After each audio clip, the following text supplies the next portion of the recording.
Hey, what's going on, Commander Squad? It's Dragon Master Regal here with another Magic the Gathering video for you guys. Today we're doing a tech deck on what could be the best Group Hug deck, and for that we are featuring Kenrith the Return King, which I believe to be the best commander for a Group Hug deck. And we're going to dive a little bit more deeper over the spells, the enchantments, the artifacts, the lands, everything we're going to cover in today's video, as well as doing some combos and even a 10-turn walkthrough game so you guys can see the full power that this offers. The whole goal of this deck is to pretty much make the board go crazy. That was the whole intent. It's to make everybody at the table do the most craziest combos, to make them do the most craziest things, while also providing a bit of protection for you so that you can go ahead and finish out whoever's remaining, whoever is the last person standing. I do want to mention that this deck is proxied, and I do not believe that your access to cards should be limited by your financial bracket. However, I do not think that proxy should be used in a competitive format, rather for a more casual for playing. So hopefully I won't get too much hate for having proxies. But yeah, so let's get on over to the individual parts of this deck. First things first, we have Kenrith the Return King. It's a Wooburg commander that allows us to use every card in the game, and it has 4 different abilities that require different sets of mana. For 1 red, I can make all creatures have haste until end of turn. With 1 green and a colorless, I can put a +1/+1 counter on a creature. With a white and 2 colorless, I can make somebody gain 5 life. With a blue and 3 colorless, I can make someone draw a card. And with a black and 4 colorless, I can put a creature from a graveyard onto the battlefield under its owner's control. A lot of people would think that Miss Bloomborough is the best commander because she allows you to essentially make people draw cards, and she gets a +1/+1 counter herself. But I think she is very limited in what she can do because she doesn't have that Wooburg color, so you don't have access to every card in the game. Call me biased, but I do think that if you want to build a Group Hug deck, it should be a Wooburg deck because you do want to utilize a bunch of Group Hug cards, and they're mostly in every color. So, you like keeping your options open. Some people may not think that it's a good idea to have that many cards, but that's what I think, and I think it's a pretty cool option. Starting off with our lands, we're going to get over to our lands. I am planning on taking out 10 basic lands and putting in the dual lands, I'm planning on putting the Magic the Gathering dual lands in here so that we can have more variability in our lands. So that's just a little edit note, and also put it down in the description below. The deck list will be down in the description, and it will be fully updated with a bunch of upgrades that I've made since creating this deck. But I will keep note of them while I'm talking in this video. All right, so the first thing we have a plains, a forest, another plains, a mountain, a swamp, a Savai Triome, a swamp, a Zilgath Triome, a plains, mountain, forest, Ragarin Triome, a island, forest, mountain, swamp, Ketria Triome, island, swamp, mountain, plains, swamp, island, plains, island, forest, Indatha Triome, command tower, and a forest again. So we are running exactly 30 lands in this deck, with about 80 to 90% of them being all basics and the rest of them being non-basic lands. And I mean, I like it. I have more forests more than anything because we want to make sure that we get our ramp out. And it really is no issue getting up to 5 colors with this deck as long as you get like the right hand. So that's where we're going for lands. Let's go on over to our enchantments. Okay, so here we are with our enchantments. These are going to help us protect ourselves, and they're also going to help make the group go crazy. So here we go. Sphere of Safety. Creatures cannot attack me or planeswalkers I control unless their controller plays X, where X is the number of enchantments I control. There are a bunch of enchantments in this deck, so this is going to provide a really good amount of protection because people are going to have to pay a lot of mana to swing at us. Next up, we have Oath of Lieges. This is a 1 colorless and 1 white enchantment. It's a very, very awesome card because it essentially gives everybody at the table a land tax, kind of. During each player's upkeep, if that player controls fewer lands, if that player controls fewer lands than target opponent, that player may search his or her library for a basic land card and put it into play. That player shuffles their library afterwards. So during the upkeep, if they notice that somebody else has more lands than them, they can go into their library, search for a land, and put it onto the battlefield before their turn even starts. So it literally gives everybody at the table ramp, and it pretty much helps everybody out. Next up, we have Vicinity. Whenever a creature dies, that creature's controller may draw a card. So basically, if there's a sacrifice player, that sacrifice player is going to have a ton of fun time sacrificing and drawing a bunch of cards for that. Helix Pinnacle, one of our win cons for this deck, has Shroud, and when we may pay X, and when we pay X, we put X counters on this enchantment. At the beginning of our upkeep, if there are 100 or more counters on this card, you win the game. So a win con for this deck, we want to, when you build a group hug deck, you want to help people out, sure, but you also want to have a way for you to win as well. Next up, we have Burgeoning. It's a 1 green. Whenever an opponent plays a land, you may choose a land from your hand and put it into the battlefield. So every time somebody plays a land, you get to play a land. Next up, we have Tenuous Truce, a really good political card since it allows us to kind of give an opponent and myself an ability to draw a card at the end of our turn and at the beginning of our turn as well. So this says enchant opponent. At the beginning of enchanted opponent's end step, you and that player each draw a card. When you attack enchanted opponent or a planeswalker they control, or when they attack you or a planeswalker you control, sacrifice Tenuous Truce. So basically it's like a truce, don't swing at me so we can both have something really good. But if they ever do end up swinging at you in the game, then this will get sacrificed and it'll go to the graveyard. Training Grounds. This is whenever activated abilities of creatures you control cost 2 colorless less to cast, this effect cannot reduce the mana of that cost to less than 1 mana. This is really good for our commander since our commander has a bunch of abilities that cost colorless mana. We get to essentially reduce all that down -2, which is going to utilize us to use Kendrick even more throughout the game and during other people's turns. Next up, we have land tax. So just giving ourselves even more lands at all times. We're trying to give ourselves as much mana as we possibly can, and constantly having at least 1 land in our hand is going to be really good for us. Next up, we have Endless Whispers. This is a pretty good enchantment since it allows us to put stuff from the graveyard. Each creature has, when this card is put into the graveyard from play, choose target opponent. That player puts a creature card from the graveyard into play under his or her control at the end of their turn. So basically, if one of the creatures dies, then somebody else gets to put a creature back, and it just allows for a lot of removal and a lot of revival at the table. It benefits somebody if they want to kill a creature, and it benefits someone if they want to resurrect a creature as well. Next up, we have Dictate of Karametra. It's a enchantment with flash. Whenever a player taps a land for mana, that player adds 1 more mana to their mana pool of that type.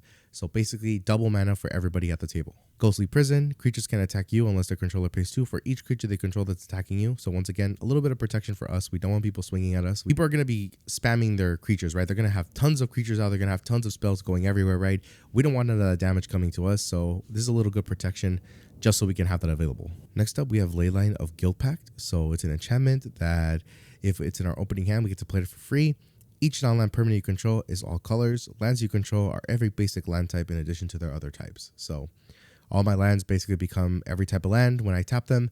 Really good for mana fixing. If I only have 3 forests and I manage to get this out of my opening hand, then that means my forest can tap for any color, which helps me spend for other colors as well. Here's another great enchantment, Force Fruition. Whenever an opponent casts a spell, that player draws 7 cards. So this is kind of a win con and also kind of just a huge advantage for players at the table. People who love playing spells, they're going to draw 7 cards every time.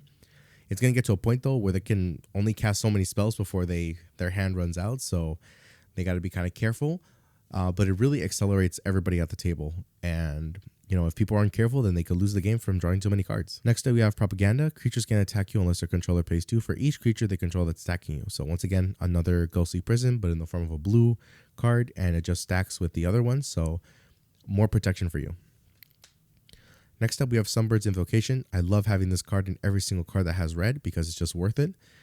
Basically, whenever I cast a spell from my hand, I get to play something else from the deck that's that same mana value or less. Next up, we have one of my favorites, Omniscience. We have to have Omniscience at all times. It literally allows us to cast everything in our hand for free, so why wouldn't we take it? Smothering Tide. Whenever an opponent draws a card, that player may pay 2. If they don't, you can create a treasure token. Usually people are not going to pay the 2 when you play this deck because they want you to have mana. They want you to cast spells because everything that you cast, everything that you play is good for everybody at the table. Next up, we have Upwelling. One of the cards that is going to make the table go crazy. Mana does not empty in between phases, at the end of phases or turns. So if you tap out everything and you have like 10 mana floating, you'll get that 10 mana floating back at the beginning of your next turn after we've gone through a whole cycle at the table. Next up, we have Mana Flare. Once again, double mana for the table. Wild Evocation. At the beginning of each player's upkeep, that player reveals a card at the random from his or her hand. If it's a land card, that player puts it to the battlefield. Otherwise, the player casts it without paying its mana cost if able. So basically anything in your hand. At the beginning of your upkeep, you're just going to shuffle your deck.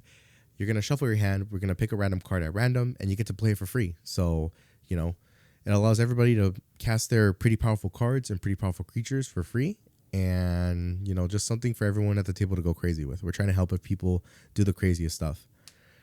Another crazy thing, Hive Mind. Whenever a player casts an instant or sorcery, each other player copies that spell.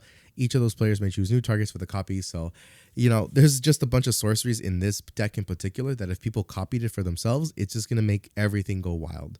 So I really love having this because it just allows for a crazy time. Struggle for Project Purity. It's an enchantment that when it enters, you get to choose between Brotherhood or Enclave. Brotherhood is at the beginning of your upkeep. Each opponent draws a card. You draw a card for each card drawn this way. And Enclave has whenever a player attacks you with one or more creatures, that player gets twice as many rad counters. We don't really care about the rad counters. All we care about is that first part. If I have 3 opponents at the table and they draw 3 cards, I'm literally drawing 3 cards at my upkeep. And that's 4 cards I'm literally drawing per turn. So that's really great. They get to draw a card. I get to draw cards. We love drawing cards. Next up, we have our Virtue of Strength. Basically, if I tap a basic land for mana, it produces 3 times as much mana. So yeah, having triple mana, triple resources. It's just a really good card to have in the deck. Next up, we have Vernal Equinox. Any player may play creatures or enchantments at the time he or she could play an instant. So basically, all creatures and all enchantments that players have can cast at instant speed. Full of ideas. At the beginning of each player's draw step, they draw an additional card. And at the beginning of my draw step, I draw 3 additional cards, or 2 additional cards. So basically, if we have Struggle for Project Purity on the battlefield, and we have Well of Ideas as well, if we have 3 opponents, we're drawing 3 cards because of Struggle of Project Purity. And then we're going to draw 2 additional cards at our upkeep because of Well of Ideas. So that means that in total, we're drawing 5 plus our draw step card. So that's 6 cards at the beginning of every single turn that you take with these 2 cards on the field, which is an insane value that we have for us in this deck. And lastly, we have Fiery Emancipation. If a source I would deal damage to a player or a opponent, I get to do triple that damage instead. So, you know, there's a bunch of tokens we make in this deck and little 1/1s, and little 1/1s will look, you know, the little 1/1s that we make from this deck will look sort of weak and non-threatening, but as soon as we play this, they are going to become a threat pretty quickly. All right, let's go on to our sorceries now. We have quite a bit of sorceries in here. Most of this deck is consistent of sorceries, enchantments, artifacts, and instants. There's like probably only 5 creatures, so let's get over to our most powerful part, which is going to be our sorceries. Next up, we have Nature's Lore. Search our library for a forest card, put it onto the battlefield, so just, you know, some ramp. Now we have Tempt with a God. Put a +1/+1 counter on each creature you control. Each opponent may put a +1/+1 counter on a creature they control. For each opponent who does this, put a +1/+1 counter on each creature you control. So I basically allow myself to have my board state. I get to give everybody a +1. And if everybody wants to do that as well, I get to put 3 additional +1/+1 counters on everything. So just making everything stronger at the table. Everybody's like, yeah, I want to put some +1/+1 counters on my creatures too. So I get to do it as well. And people won't really see you as a threat because, you know, you have only 1/1s on your field, and, you know, what are they going to say? Okay, yeah, whatever, give your 1/1 to +1/+1. Next up, we have Play of the Game, better ways to board wipe, but this is for just the spirit of a group hug, everybody pitching in to help somebody at the table.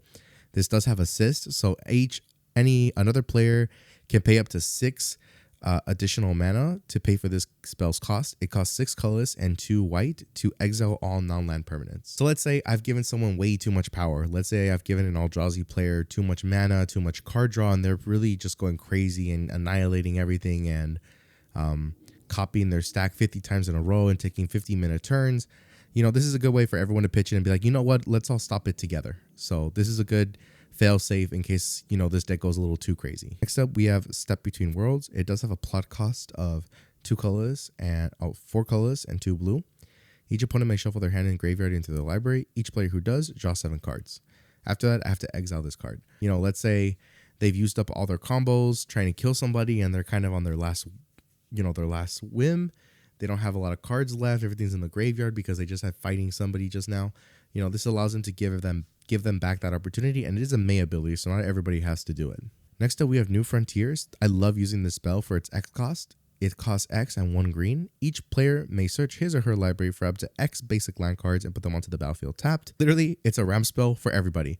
If I made X equal 5, that means everyone at the table gets to look for 5 basic land cards and put it onto the battlefield tapped. So massive acceleration, a huge acceleration for everybody at the table. Yeah, I think I'm ready to do my infinite combo, or yeah, I think I'm ready to go crazy with my commander. It's just an awesome ramp spell. We have another one, Slivian Offering. I pay X and 1 green, choose an opponent, you and that opponent each create XX green tree folk, or choose an opponent, you and that player create X 1/1 green elf warrior creature tokens. Next up we have Farewell. Just in case things go a little too crazy, I can just exile everything or just exile one specific thing if, you know, someone's being a little too mean to people at the table. Next up we have the ultimate game winner combo. This is the way you win the game.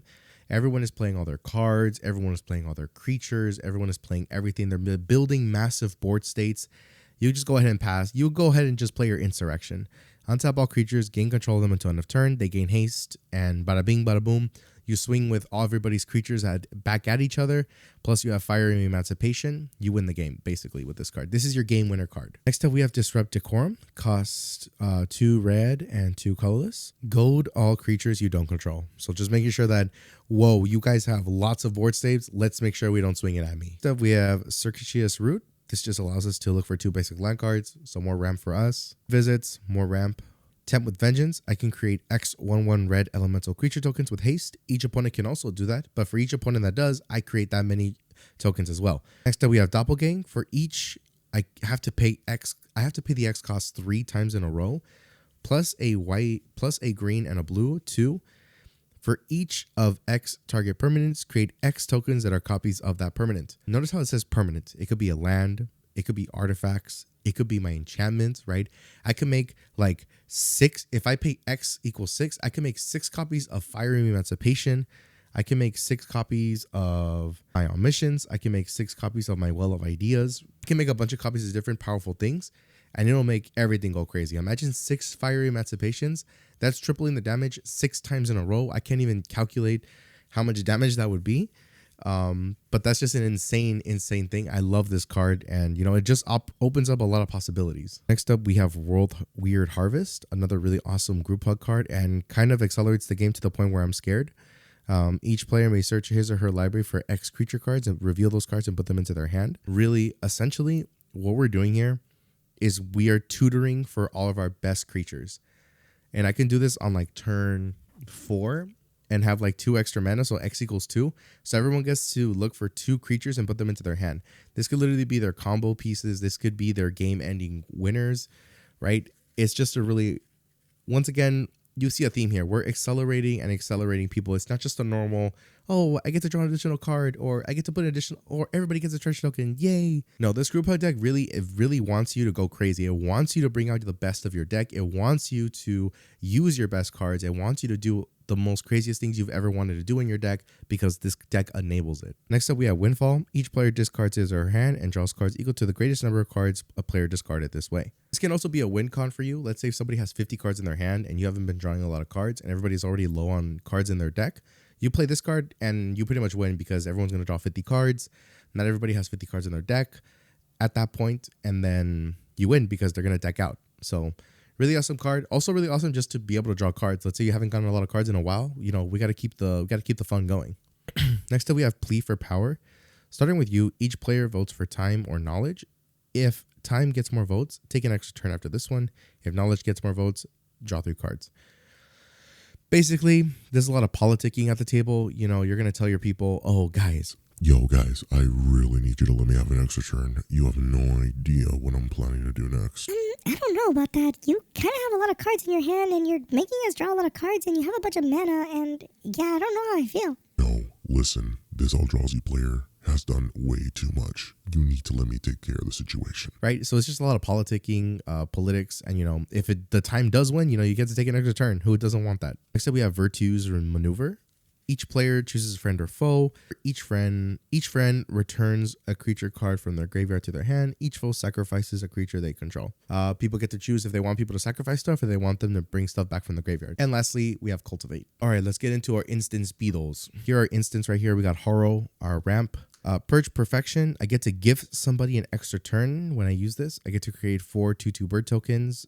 If the gift was promised, all permanents you control gain phase out, and until end of turn, your life can't change, and you gain protection from everything. So basically like Teferi's protection, but I also give somebody an extra turn. So in the spirit of group hug, I had to go with this. I love this card, Beacon of Immortality. This is an instant that doubles the life total of target player, and I have to shuffle this back into the library so it doesn't go into the graveyard right after. So really awesome card for in case somebody's like really low and they need to get back in the game, right? You can help them out, be like, you know what, I can double your life, here you go. So we have Second Sunrise. Each player returns all artifact, creature, enchantment, and land cards that they were put into the graveyard from play this turn. So if someone board wipes and is mean with the mana that I allow them to have, and they're trying to board wipe everything, we can bring everything back in instant speed. Like, okay, well, we're bringing everything back. Only I'm allowed to board wipe, not you. Next up, we have Fog. Prevent all combat damage will be dealt this turn. So it could happen to me, or it could happen to somebody else, right? Someone's about to die. I can go ahead and say, okay, you know what? Help me out. Help me, don't swing at me. Help me beat this guy, and I'll let you live from this attack phase. Next up, we have Dream of Fracture. Counter target spell. A controller draws a card, and then I get to draw a card. We got to have a counter spell just in case. Benevolent Offering. Choose an opponent. You and that opponent create 3 1/1 creature tokens. Or I could choose an opponent and they gain 2 life for each creature they control. You gain 2 life for each creature you control, and that player gains 2 life for each creature they control. So more life gain for. I love this card. Take the Bait. Cast this only during an opponent's turn and during only combat. Prevent all damage that will be dealt to you from planeswalkers, dealt to you and planeswalkers you control. Untap all attacking creatures. Goad them after this phase is an additional combat phase. So if I'm playing at a table of 3 and the dragon, let's say the Eldrazi player is just coming at me at full force with all their Eldrazi's, and I'm about to die, I can go ahead and play this and goad all those Eldrazi's to hit somebody else instead. An Offer You Can't Refuse, another counter spell that costs 1 blue, and I get to counter a target non-creature spell, and its controller creates 2 treasure tokens. Path to Exile, exile target creature, just in case something's a little too crazy. And of course, we gotta keep our Teferi's protection just so we can constantly protect ourselves in this game. All right, next up we got Tempting Contract. That's an artifact that is when at the beginning of your upkeep, each opponent may create your treasure token. For each opponent who does, you create a treasure token. So if everybody wants to create a treasure token on their turn, I get to create 3. No one's really gonna say no because they want you to have mana, they want you to cast your spells. So this is just really good for a group hug deck. Helm of Awakening, all spells cost 1 less to cast. Who doesn't love that? It's Fist of Sun, so everything I cast costs only Wooburg now, so it's really good for a bunch of my high mana spells. Of Mythos, at the beginning of each player's draw step, that player draws an additional 2 cards, so now everybody gets to draw more cards on their turn. Bridge of Death, this is one of our win cons here. If I pay double Wooburg and sacrifice this, target player loses the game. So let's say it's just somebody who has infinite life and they literally have no way of being killed, then I could just make them lose the game on sight. Well, it's a Citadel. Look at the top card of your library anytime. You basically get to pay life instead of mana. When you look at the top card of your library, you get to play that card. Horn of Greed. Whenever a player plays a land, that player draws a card. Hitting Ring. Basically, if that opponent draws a card, I draw a card. And if that player gains life, I gain life. And vice versa. Next up, we have Venser's Journal. I have no maximum hand size, and at the beginning of my upkeep, I gain a life for each card in my hand. Next up, we have our creatures. We only have 5 creatures to work with.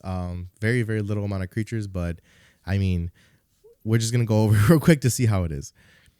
Tempting Worm. Whenever Tempting Worm comes into play, each opponent may put any number of artifact, creatures, enchantments, or land cards from their hand into the battlefield. Awesome, awesome creature, and it only costs 2 mana, and it's a 5/5.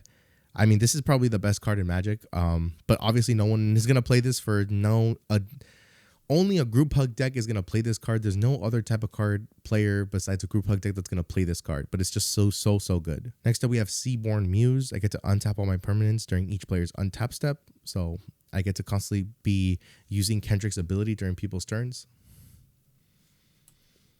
Arbiter of Nullridge. When it comes into play, each player's life total becomes the highest life total among all players. So just make sure people don't die. Next, Boom Ancient. I get to triple the amount of mana that I produce. So always good to have that. And we have Krynos and Trio of Melitus. At the beginning of your end step, draw a card. Each player may put a land card from his or her hand onto the battlefield. Then each opponent who didn't draws a card. So just a bunch of benefit and value for everybody at the end of my turn. Alright then, we're going to go ahead and shuffle this deck up. And we're going to go through 10 turns with this deck so you could see just how powerful it is. Imagine, or you can even play along with me. You could take out your Magic deck right now, shuffle up, and see just how much value you're going to get out of this deck. And see if it really is a powerful deck for your see if it is really a powerful group hug deck for you. So let's check it out. We're going to shuffle this deck real quick, and we're going to go through the first 10 turns. Here we go.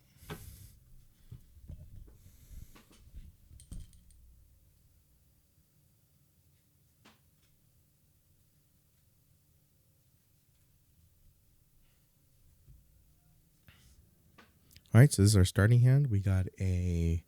All right, here's our starting hand. We got a Mana Flare, Horn of Greed, an Island, Omniscience, Forest, New Frontiers, and a Sunbirds. So pretty good hand right there. I would keep this hand. It's we have the ability to double our mana and also play our mission soon, so we want to be able to do that. So we'll go ahead and draw for turn, play our Forest, and pass. That's turn 1. Turn 2, play an India Triumph and pass. Turn 3, untap, play an Island. We'll tap 3, play Horn of Greed. Whenever a player plays a land, you get to draw a card. Draw for turn. We have this. We'll tap 3 again. We'll play Mana Flare. Draw again. Put the Sagoth Triumph. Now we have double mana, so we'll tap this for 6. Play our... Oh, we play the land, so we have to draw a card. Play a Harrow, sacrificing my Island. And I'll go look for a red and a blue. Again, blue. And a red. Right. Let's see. Do I want to do that? Yeah.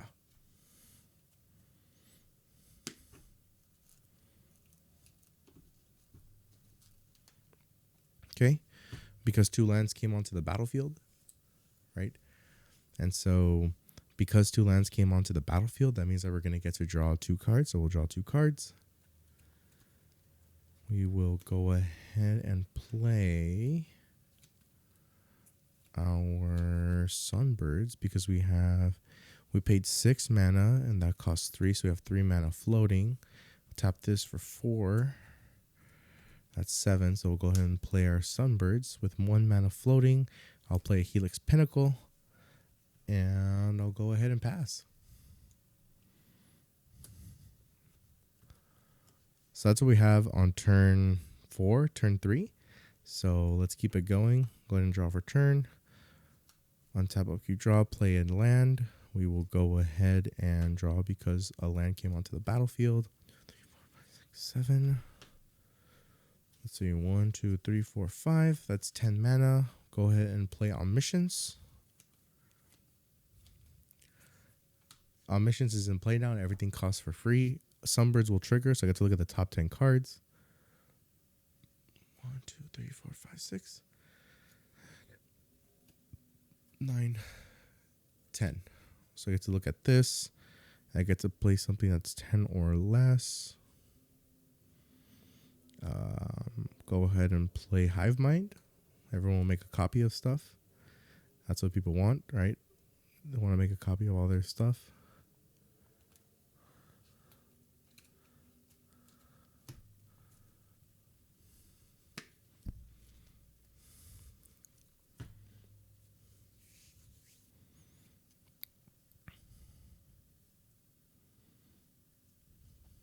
Go ahead and play Nyx Bloom. So that's 7. 1, 2, 3, 4, 5, 6, 7. So that's triple mana. So that means I have 4 times mana now. Everybody else has double mana. And we'll go ahead and play this card. We'll play Dictate Karchina as flash. So now everybody, whenever anybody taps a land on their field, my opponents now have triple mana, and now I have access to 5 times mana. So whenever I tap land, I get to make 5 times as much of that mana is produced. We'll go ahead and play Vesir's Journal. No maximum hand size, and I get at the beginning of my upkeep, I get to gain a life for each card in my hand. Look at the top 5, play something that's 5 or less for free. Go ahead and play our Ghostly Prison to protect us. Because now we're pretty crazy now, and people are like, whoa.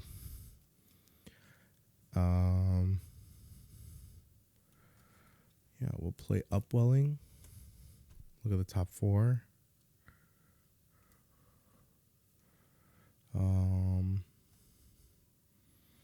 We'll play Plea of Power. Starting with you, each player votes time or knowledge.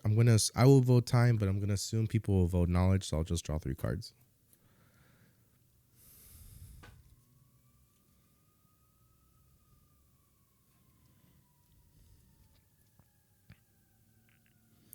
I'm gonna play Temp with God. 6. Look at the top 6.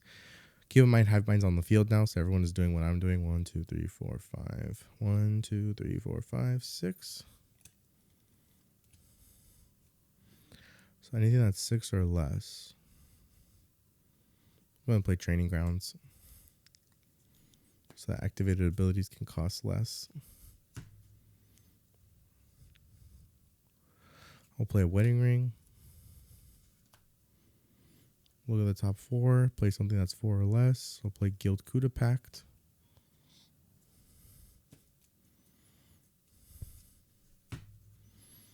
We'll play Circus Route to look for 2 basic land cards. And first we'll activate Sunbirds. Look at the top 4. Play something that's 4 or less. There's nothing 4 or less. Now we're going to look for 2 basic lands and put them onto the battlefield.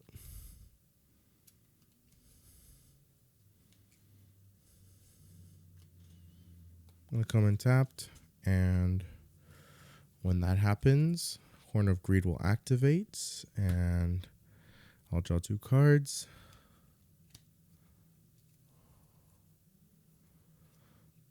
I will play...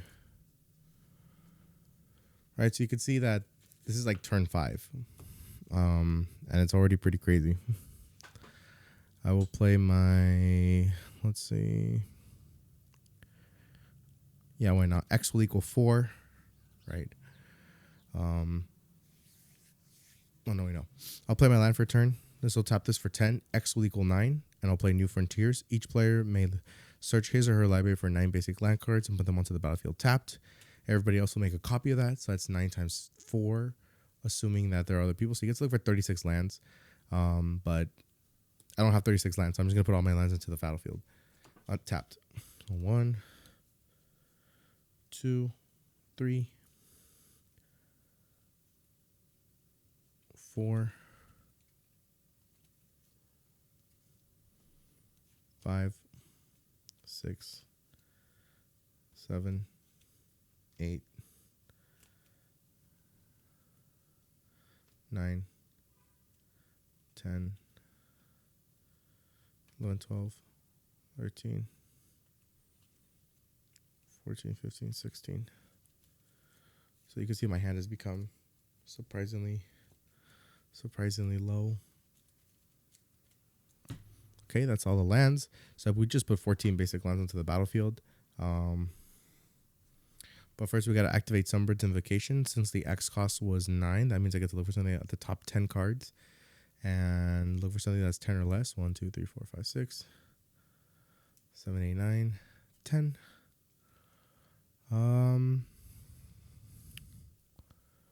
Let's see. I do like Fire Emancipation. Right. And I get to draw 14 cards, so we'll draw 1, 2, 3, 4, 5, 6, 7, 8, 9, 10, 11, 12, 13, 14. All right. So at this point, we could pretty much win the game. We'll go ahead and play Bridge of Death. It comes in tap, but we will go ahead and wait until our next turn. The next thing that we can do is we can play Tempt of Vengeance. Everyone will make a copy of that. Then after that, I'll goad all my creatures. I'll goad all creatures I don't control. I can then play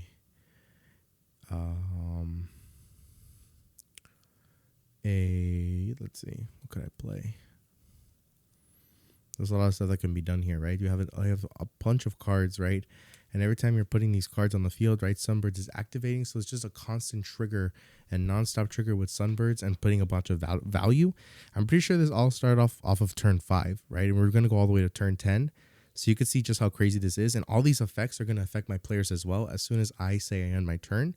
But, I mean, yeah, this is just an example of just how crazy this deck can get, right? But it is just a really, really crazy deck.